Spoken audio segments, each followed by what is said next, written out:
Welcome back to Tip Tuesday. My name is Matthew Sturkey with Stone Mill Log and Timber Homes. Thanks for joining us.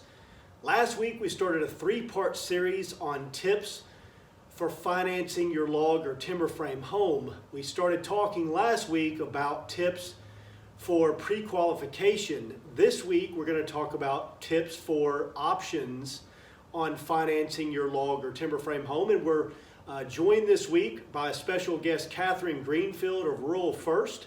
Kathryn, thanks for joining us. Thank you, Matthew, for having me in today. Again, my name is Kathryn Greenfield, and I'm a loan officer with Farm Credit Rural First. So the first step in finding financing is find a bank that will work with log home companies, because not all lenders are created equal. So the biggest thing is a lot of lenders will not work with log homes just because you've got the delivery of the logs up front, so then you kind of have a pile of logs sitting there and there's really not much for collateral for the bank to go off of. So you've got to find a bank that is going to lend a little more out of the box.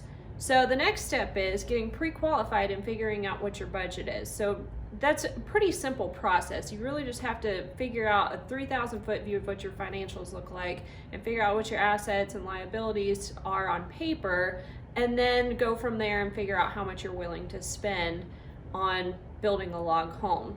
So as far as Rural First is concerned, we specialize in rural lending, to where if you're building on land or you're building somewhere out in the country, that's kind of our bread and butter. That's our biggest niche.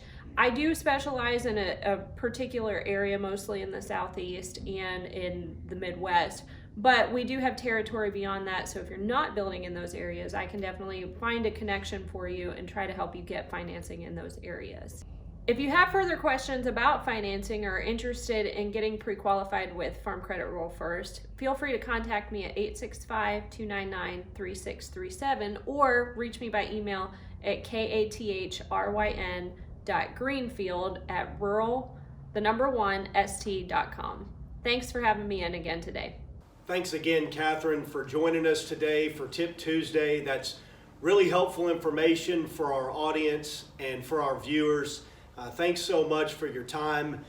Please join us again next week as we finish the three-part series on financing with tips on owner financing. We look forward to you joining us next week. In the meantime, stay safe and healthy and take care.